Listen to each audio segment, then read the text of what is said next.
لا تنسوا الإعجاب بالفيديو والاشتراك بالقناة وتفعيل الجرس.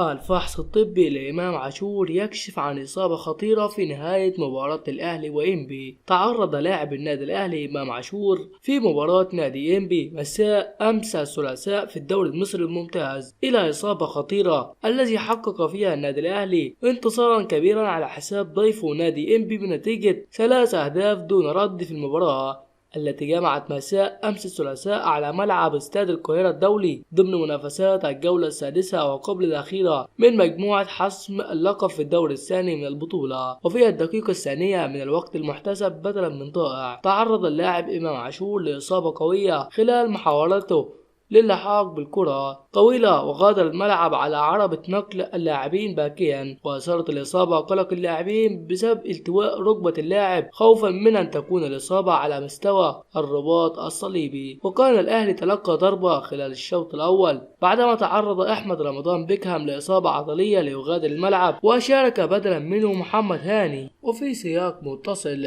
تعادل سيراميكا أمام بيراميدز بنتيجة 1-1 في ملعب هيئة قناة السويس، فيما فاز الزمالك على سموحة بنتيجة 1-0 في ملعب برج العرب. وبهذه النتائج يستمر نادي الزمالك في صدارة جدول الترتيب برصيد 53 نقطة وبفارق نقطتين أمام بيراميدز الوصيف برصيد 51، فيما يأتي الأهلي في المركز الثالث برصيد 50 نقطة.